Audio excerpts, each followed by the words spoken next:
Well, I'm delighted to welcome the director of Orlando and also the writer of Orlando, co-writer of the music, Sally Potter, here to the Garden Cinema as part of this celebration of Sally Potter's films and music. We are delighted also to be able to watch a clip, a music video of her song Black Mascara from her forthcoming Pink Bikini album, which I believe is out on the 14th of July. So we'll be watching that a bit later, but I'd first like to ask Sally a few questions about the music in Orlando, after which we'll watch the video for Black Mascara, and then I'll open the field to questions from the audience. So my first question, Sally, is about, you had quite the task in directing a film that spans a 400-year period. And it strikes me that the music in Orlando is both designed to anchor the viewer in particular time periods, but also to transcend those time periods in significant ways. So just as an example, we open with Orlando in a pastoral scene and some music that seems to align us with the time period, but also not in significant ways because of those electric guitar strings that we hear come in, the reworking of Eliza, of Jimmy Somerville from Bronski Beat singing. You mentioned yesterday in the Q&A with Miranda that you envisaged the music in Orlando to work something like pastiche. So I was wondering whether you could speak to the idea of pastiche and whether that was there from the get-go. Did you always want to pastiche the music of particular time periods, or did that emerge? I have no memory at all of using the word pastiche. Oh. If I did, I now hereby cancel it. I'm great, I raised it then. No, I think that I might have used it, but I think the intention with the music with Orlando was, in a way, for it to flow seamlessly, not to divide history into quotation chunks, musically or in any other way, to refer to it, but it's really about a meditation on time and impermanence. So to find a musical language that in a way will flow through time and doesn't stop, doesn't sort of locate itself in any one period, was the intention. But I don't think at the time when I was working on the music I was probably exactly as analytical as that about it. It was more like, what does this scene need? What can I hear that could be a form of counterpoint to this scene? What will help us travel 100 years in 30 seconds through the maze, a minute, through the maze, for example? Where does it need energy? Where does it need overlapping sort of fields of sound, not bar length determined sound? So, and the working process of making it, the music, informed, I think, also how it finally sounded, because it was in part an act of pure musical desperation. Towards the end of the edit, where money had run out, there wasn't a composer, I couldn't afford to use existing tracks, and so really it was about going into the studio and trying to record what I felt I could hear that was needed, and I started by doing that with my voice. So that sort of choir of ha ha, all those kind of sounds that are happening, that's me multi-tracking my voice late at night at the end of a long editing day, basically, and then building up a lot of sounds around that. Working with David Motion, who engineered the sounds, but also brought in other composers to work on some things, and then taking all those materials and working with them as sound building blocks in the edit. That's so interesting that you've already mentioned the use of your voice, and I think probably in viewing the film we're not always aware that that's your voice. It seems somehow, it's unanchored from you, and it's interesting that you also use the term, I think you used this term yesterday as well, sort of creating a choir of voices from your single voice. And I think there's something about the quality of those vocalizations which is also somehow non-gendered or androgynous, and I wondered whether that was ever part of your thought process. What was the thought process behind creating a choir of voices from a single voice? Because it seems to me that speaks to something about the the message of the film about androgyny or unanchoring or bodies? Yeah, well, very practically speaking, it was what I could do at the time to generate the sound I wanted to hear. I could go into a studio, use my voice, multi-track, layer, and edit. The feeling of, and under the radar, I wasn't drawing attention to myself, I wasn't thinking this is me, I was thinking this is a sound I want to hear. And the feeling, I think, of multi-tracking, of a sort of choir, is that it's not anymore about a singular individual or a single identified voice, unlike Jimmy Somerville's voice. And so you have a feeling of, so to speak, this is us, or this is the anonymous others who are not part of this story. As for androgyny, well, working for many years on a film like this, you can't escape really for a moment thinking about the nature of gender, of self, of human self, of a named identity, of changing identity, of all those things. It's meditating on that all the time, on that sort of permeability really, and also on the performance of gender, clothing and the shape and what's expected of you by virtue of what you are being named as. So those were always there, but I think making the music was a little bit less representational than that. It was more like, what's the musical energy that's going to carry us through this story and support it without over-interpreting it. It seems that your voice does recur in those moments of change within the film. I think you were speaking yesterday about the maze sequence, and that's a sequence that features your voice prominently, but also other instrumentation and references from the time period. Could you talk about how the music for the maze sequence in particular came together? Well, the maze sequence itself was very much a last-minute accident of shooting. I'd originally written it differently about somebody, she was going to sort of disappear and reappear in a garden. And then in the location where we were shooting, I discovered that behind the house there was a maze, but it was out of bounds. We weren't allowed to use it or film in it. Begging, pleading, promising. Eventually, I think we were granted sort of 2 hours, but it was only supposed to be the camera person, myself, and Tilda. And that's how we did it. And very quickly.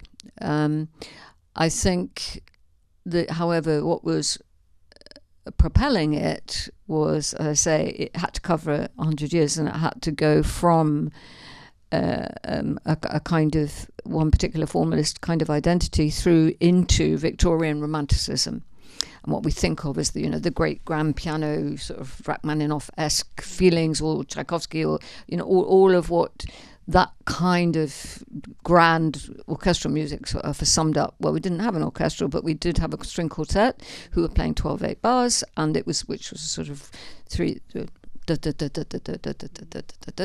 And which gave it energy, and then the voices, I hoped, thematically through the whole film, were expressing a kind of longing, because they're all sung on a sigh, on the breath, or little phrases, and then in thirds and fifths above, or whatever built up. And so those feelings hopefully were working together to push her through a century and emerge on the other side into Victorian romanticism. I only noticed on the rewatching of it that those breaths recur in all of the moments of falling in love. So there's that interesting sort of recurrence of your voice, but also particular motifs, as well as this kind of very forward thrusting narrative energy that I think the music also brings to the film.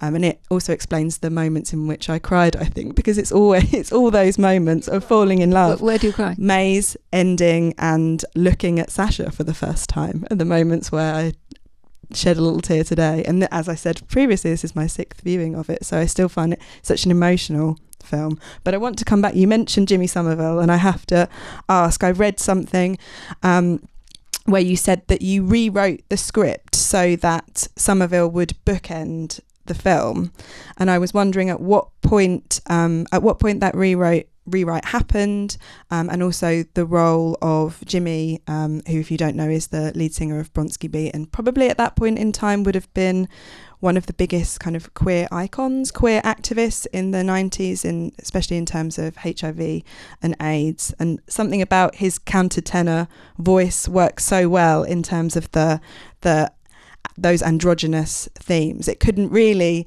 I don't know whether it could be anybody else other than Jimmy Somerville. Could you say a bit about his role in the film, both pre-production and collaboratively, and also the two songs that he sings as well? Well, the first song is a quotation song, and I felt the idea of one gay icon paying homage to another, generationally, Quentin Crisp, was a wonderful way, in a way, to herald in the story with all its ambiguities and all its, in a way, secret and subversive love affairs with that which had been oppressed or repressed in British history. And so for me it was very much an act of love, and I absolutely adored Quentin Crisp. I mean, adored this man. In fact, many years later, when the film was already done, I went to his tiny room in New York and actually knelt down on the floor in front of him to pay homage to this great person. No, not to do that. Just to thank him for everything he'd done. I mean, I did thank him while we were shooting, but it's so busy when you're shooting. I remember when we were shooting the scene in the boat, and he was wearing that incredibly heavy costume, beautiful but really heavy. And I heard this little voice coming from the boat. "What shall I do now, Sally?" And I sort of just continue being queenly. Anyway, that's Quentin. So Jimmy, yes, so he felt like the perfect one, and indeed this high voice that you couldn't categorize because it's not even a countertenor, it's more like a falsetto, really. And then for him at the end, did I create it for him? I don't know. I can't remember now. I just know that it felt like the moment to have an angel, really. And because this film was filmed without any special effects, no CGIs, that meant that Jimmy really was being suspended from a crane above a tree. Wow. He really was. And there is a little video to prove that. There was a behind-the-scenes video about it, but he was very game. So yeah, I think to begin and end with that sort of, a evocation of angelic vocal freedom and, yes, what we would now call queerness, and then we would have just called his beauty,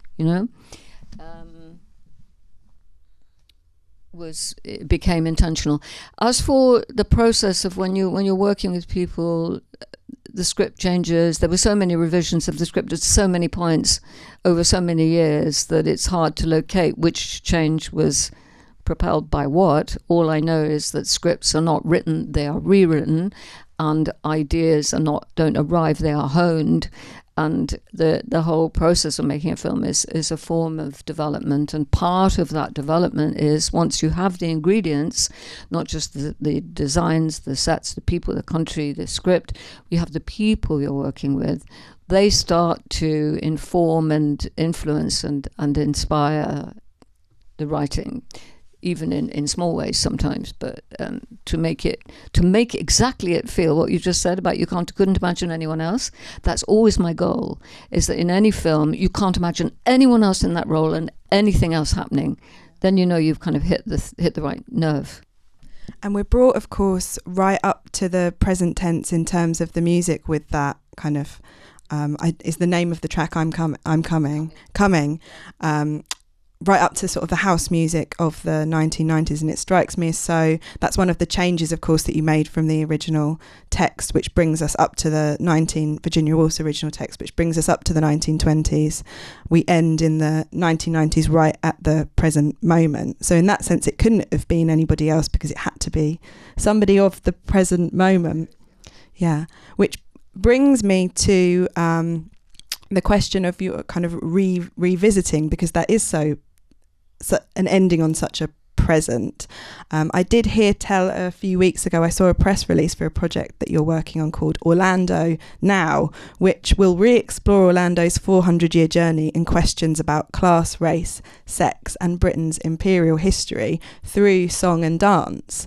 So I wanted to ask if you had anything to share about that project. I wanted to ask you about its scope and your motivations for doing that, and how perhaps it will differ from where you left off. Will it pick up where you left off, or is it an entire reimagining of the story of Orlando with those themes in mind? I can tell you nothing about what it will eventually be, okay. because it's called something in development. Yeah. Therefore, it does, by its very nature, it does not yet exist.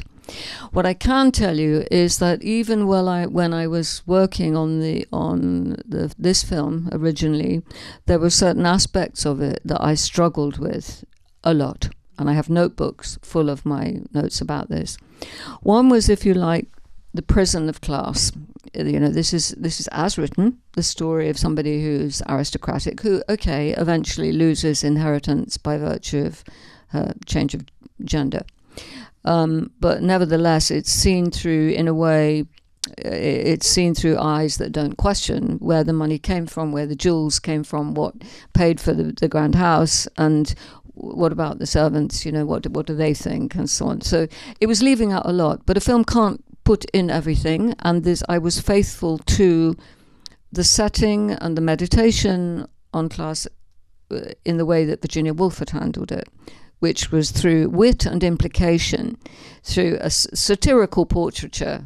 You know, it's not a kind portrait of that world. And there's also a satirical poem that I added in about, you know, that Orlando has, you know, dogs, and far too many rooms, and so on. The poem that Nick Green writes, which I wrote, not Virginia Woolf.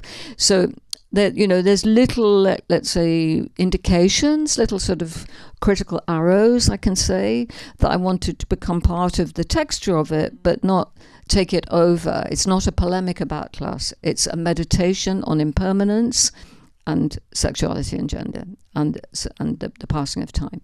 So, however, I worried about it, or let's say thought about it, and wondered about it, and that didn't sort of let go of me. So also at the time, it never ended up in the film, but I wrote a version of the script entirely in verse, tried it out, chucked it away. But I found some of those verses and thought, I wonder if there's any of these themes that show this that could come at this kind of other side, this sort of underbelly of this portrait of Englishness.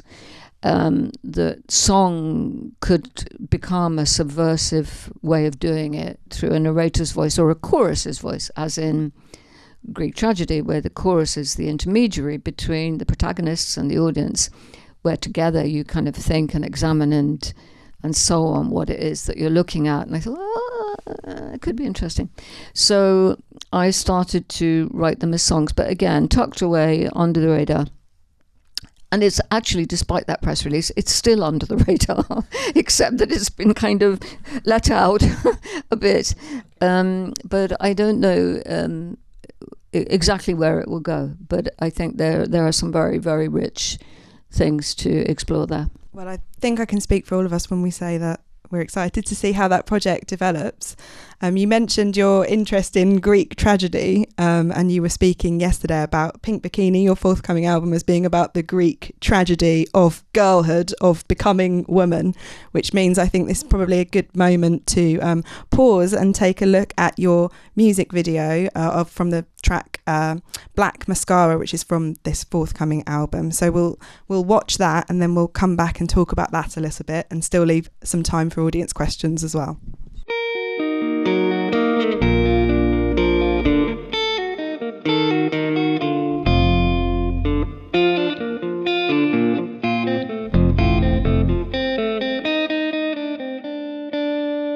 14, drinking cider, wearing lots of black mascara, makes your eyes open wider, tempting fate, smelling danger, flirt with every fucking stranger. every place a new adventure. Play true and bend the rules. Those who don't are stupid fools, don't know what they're missing. Tongues mingle when kissing. Reading Camel Jean-Paul Sartre. Existential disaster looming as I fall and fall from grace. Short skirt, black tights, wander in the streets at night. So exciting, but at home I'm fighting with my mom. I'm right, she's wrong. I cannot bear to see her long, to be young. She's 33, she has a teenage me to haunt her, often taunt her. Housewife, what a life. Meals and cleaning, where's the meaning? What can I do to never be like you? Pile on the black mascara. But I know one day I'll say, you gave me everything. At 14 life was hard, but oh, yours was so much harder.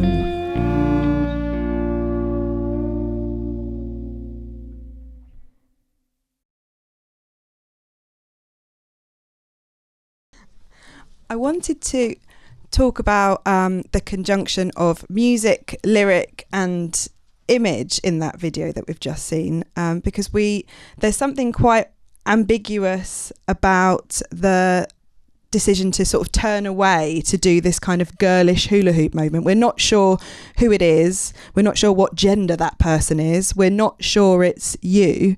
So could you perhaps speak to the staging of lyric and music and the choreography and the decision to hula hoop in that video?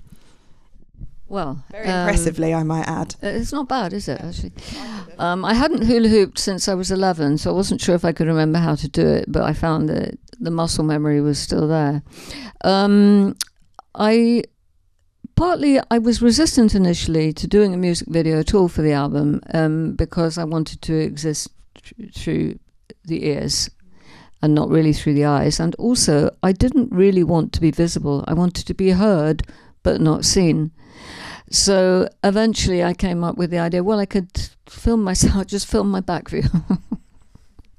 So I'm, in a way, still resisting being seen, and being like this person, and more being a channel for that sound and for the text, for the words and for what they are doing. But with a feeling of what I like about the hula hoop is it gives you this feeling of it's the sort of circle of life, and things are circling back. It's like me now talking back or to, or addressing or talking for, or holding out a hand to this younger anguished teenage person. And sort of holding hands across time, if you like, and that's a kind of circular stage, and also if I think of it as holding hands out laterally, horizontally to young women and girls now, and the kind of similar experiences in a slightly different shape that they might be going through. That was how I think that the imagery came about like that. I'm also very fond of austere minimalism, so it satisfied that. However, I did a second video, which we're not going to show now, which is more complicated, and in which I do show my face, in fact. And you decided against that one? For today. For today. Yeah, I have two. Why settle for one when you can have two in life, right? That's exactly what Orlando would say, perhaps. Exactly. It's interesting you mentioned this kind of question of circularity, because I think as much as Orlando is a film about becoming woman, it's also about becoming artist, and it has that thrusting forward motion and accumulation of experiences that feed into Orlando ultimately becoming an artist. But it also has that circularity that you just talked about, because we return to Somerville. I wondered whether you might reflect on that in relation to your own current artistic practice across mediums, this return to both earlier projects in terms of rethinking Orlando, which has been ongoing, but also a return to girlhood experiences. So are you seeing a drive towards circularity more in your artistic practice now, or has that always been ongoing for you? doesn't feel so much circular as maybe spiral, so that, you know, one's coming back to the same place but different because everything has changed, and sort of reevaluating and moving on, and that sort of spiral shape is very much one organic one in nature, of course. Things don't tend to be closed circles, they move, but they can move in a circular way. I think the sort of revisiting and rethinking one's earlier passions and obsessions and interests is a common thing to do. But I think what one has the advantage as a musician or as a filmmaker is that you can take that revisiting and it can give birth to another form, a reevaluation, you know, a clarification or whatever, or an exuberant and joyful revision. I don't know how else to put it, but it never feels like going backwards or going to the same place. It always feels like moving forwards. Some of that may be the kind of illusion of never repeating. I never feel I'm repeating myself. People do sometimes point out that there might be some similarities with previous things.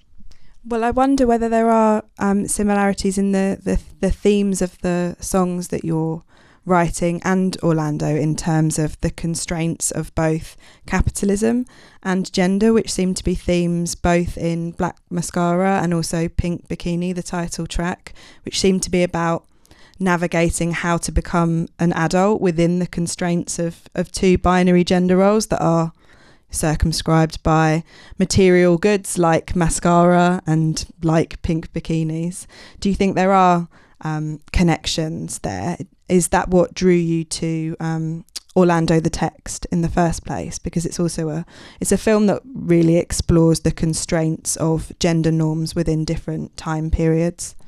I think what drew me to the book, which I first read when I was about 14, which was when I first started making films as well, was its visual nature, its intellectual curiosity and playfulness, the genius of Virginia Woolf as a writer, and with this apparently light and playful tone, but in which she was dealing with very important philosophical issues. I mean, in Orlando, in certain ways, she was dealing, it looks and sounds different, but she was dealing in very similar things to what was thought of as the heavyweight books by James Joyce. And, you know, she was exploring consciousness. So I was excited by that, and I was excited by this, as I keep saying, meditation on impermanence, something you can't grasp, you can't sort of hold. And of course, the in particular, what I thought was her portrait of the oppression of gender roles. So the struggles that men face, and I pushed that further. So being to the ultimate struggle of to kill or be killed in war has been predominantly a male, a thing that men have had to face, not women. Of course, there are some exceptions, but on the whole, that's the extremity of the destruction of men as cannon fodder. And then for women, the constraints, the performance of femaleness, that is a kind of form of both being lifted up onto a pedestal, trapped there, and diminished in real human terms, a kind of silencing and a making passive, or making you become an object in many, many different ways.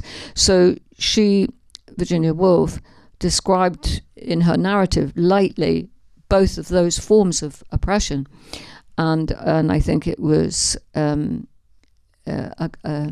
sort of playful polemic really about that. She used, of course, very different language, very different terminology than now, but she did use the word androgyny a lot. She always said the mind of the artist is androgynous. She couldn't bear to be referred to as a female writer, nor male writers. She said, no, when you're working, you are without specific gender. You are focusing on the work, not on yourself. She was not actually that interested in identity per se, but in action. And that your point about performance makes me want to ask a question about costume and movement, but I won't because I'm really conscious of time. So I want to open out to audience questions now.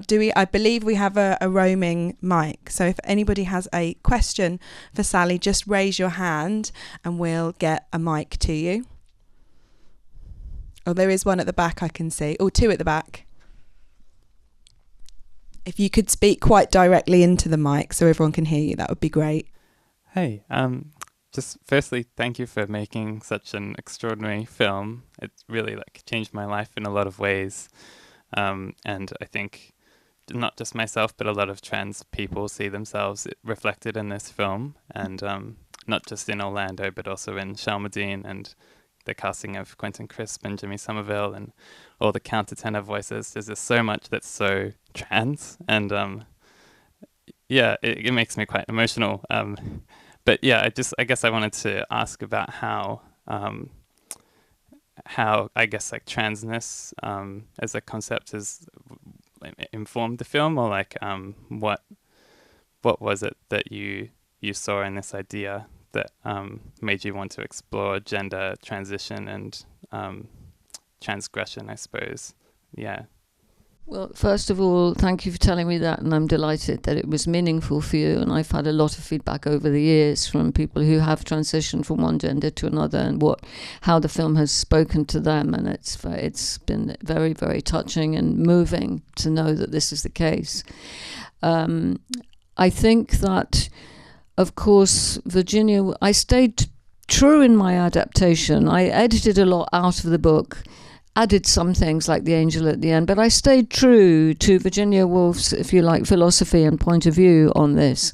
And I think it is different than much of how we tend to think about, or how trans issues get talked about anyway, in terms of feeling like one thing or feeling like the wrong thing and moving into the thing that feels better, and that so a sense of something kind of in a way essential about the self that belongs to one gender or the other gender. Forgive me if I'm expressing this incorrectly, but this is something that anyway that I've read and heard and thought about a great deal, because I think that what she was doing in her book, that's not necessarily what I think, but this is what she was doing, was exploring the idea that it's not something essential that you are gender, but rather something that is constructed and performed that you were born into, and then deal with the consequences. So it's about how you're treated more than what you essentially are.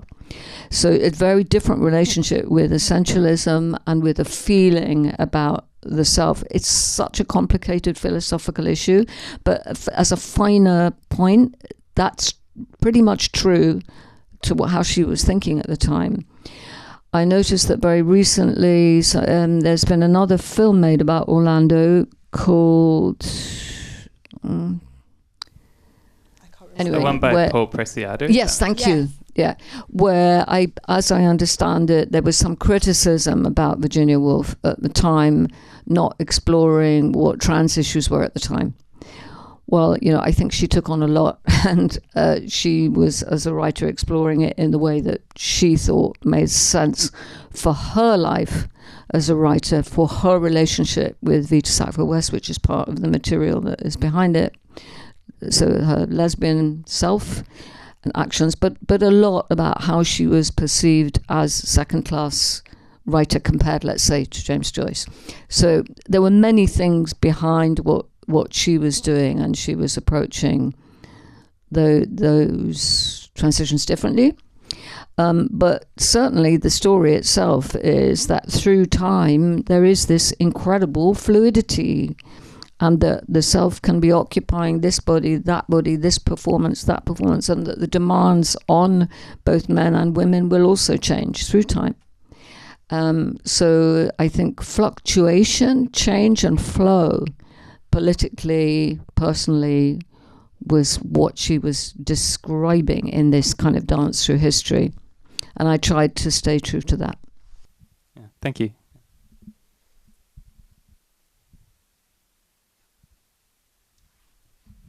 Thank you very much, Sally. Can you tell us about the fourth wall in this film, Orlando? Yes, well, I broke it. And Virginia Woolf broke it in the book by continuously referring to "dear reader," she would say. She would sort of reach out the page to the person reading the page. So there was always this intimacy, this feeling of this story exists as a form of complicity between me, the author, and you, the reader. And we're in it together, so to speak. And so I struggled for a while about how to find a cinematic equivalent for that. And then I worked with Tilda on it. And initially I wrote long monologues to camera where she would be addressing things. And then Tilda would read the monologue and I think, oh, it needs to be cut back a bit. Cut it in half, then cut it down to a sentence, then a word, and then, oh, fuck it, just look. And so we called it although she does say some words, but we called it a sort of golden thread. And in the rehearsal room, I was, so to speak, named myself as the camera. And she would read and then at a certain point look at me in the way that she then later looked into the lens. And when it was happening right, I immediately laughed or responded. And I would go, that's it, that's the way, and so on. And so we then reproduced that relationship, if you like, of complicity in the shoot in the way that she so skillfully and so subtly looks into the camera, which you may have noticed has been multiply quoted since then in many films. Yeah, people think just, the breaking of the one quick thing, sorry. How much did theatre play into the construction of this film? Theatre? Yeah, and opera. Theatre and opera, did you say? Yeah.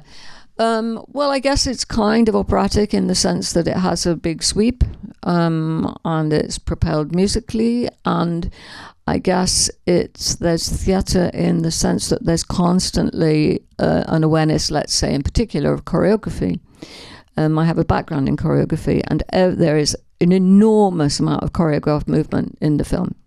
And it was carefully choreographed. You take 3 steps this way, then you go this way, and the sense of movement through the frame or wherever was constantly there. One might think of that as a theatrical element, but in fact, André Bazin, a film theorist, said, cinema, the essence of cinema is movement, and you do need to make choices as a director about movement continuously, whether it's about how the actors move or how the camera moves or doesn't.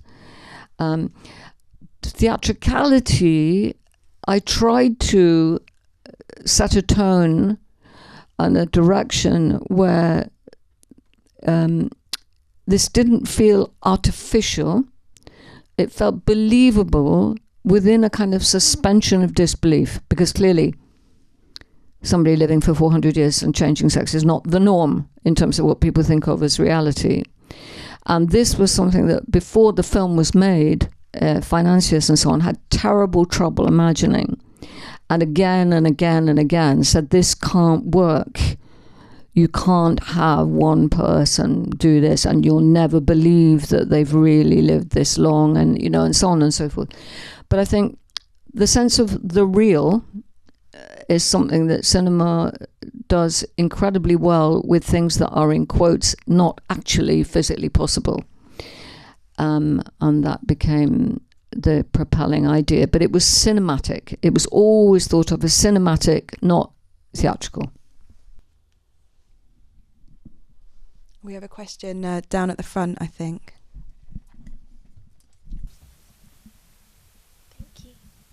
Hi, Sally. I would love to echo the lovely comment earlier, and thank you so much for this film. I also feel it changed my life, and it's incredible to see it tonight.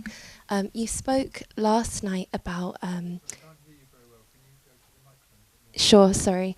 You spoke last night about really beautifully about improvising live when it came to music, writing live, and it was really cool to hear you talking about the maze scene, which is my favourite scene in this film, and how that came about with a degree of spontaneity. I was wondering if you could talk a bit more about the role of improvisation with film, specific, and understand that's a big question, but specifically with this film, how that relates or doesn't relate visually, because I understand the process with the music you've spoken about, but with the shooting, if you could maybe speak about that a little. Did people hear all that? The question about the role of improvisation, primarily, yeah, in the film, not just in the music, but in the film. And I think I was saying last night to people that were here, improvising is in effect writing in the moment, in the present moment. It's not random. It's very fast choices made apparently spontaneously, but in a way you could say it's just a more rapid thinking process or choosing process about what you're going to do, say, hear, and so on. However, in a film like this, it was essential because there was so much distilled into such a short, 400 years in an hour and a half, that everything needed to be structured really carefully. And the principle behind all the dialogue and a lot of the action was one of distillation. And often improvising tends to embroider outwards and take longer. But it was, however, it means that nothing, I don't think anything you see on the screen was improvised in that moment. It was written, but the quality that we were all aiming at, and that I was aiming at as a director, was to bring the performances and everything that happened into this feeling of a wildly accelerated present moment. So that is actually a form of spontaneity and a quality of performance. And improvisation is that, really. It's a kind of present-timedness that is very thrilling, very electrifying. And that's what we were aiming at. And I was thinking about it later, actually, after the evening, and because people seem to be very interested in the question of improvisation, partly in relation to music. But it's often misunderstood, I think, as being kind of absolutely separate from composed music. It's not. It's just composed in the moment. I think let's say right now, I'm improvising. I'm improvising my answer to you. And I'm trying to be in the moment and think freshly about it by looking at your face and trying to figure out what exactly you're interested in and what might therefore mean something to you. So I'm not reading a pre-planned answer. It's not an answer I've given to anybody else ever. It's for you. So I would call that improvising. Thank you. I think we perhaps have time for one or two more questions. There's one right at the back there.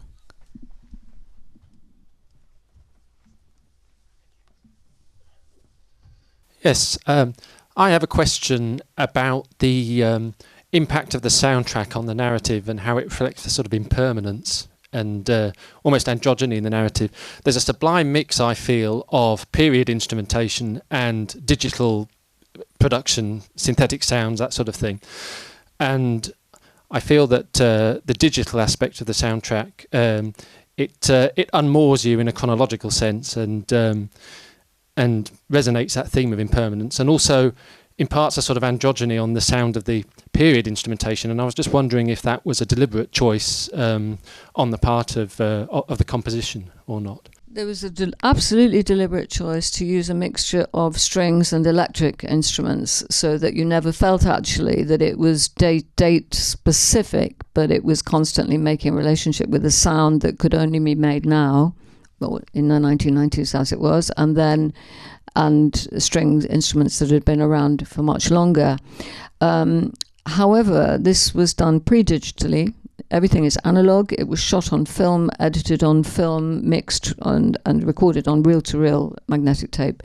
So that does actually make a difference about how it was engineered, how it was mixed, how the music mix was then remixed live in the final mix, because at that point when you did a final mix of a film, it was mixed live on the desk, reel by reel, which is so completely different than digital mixes now.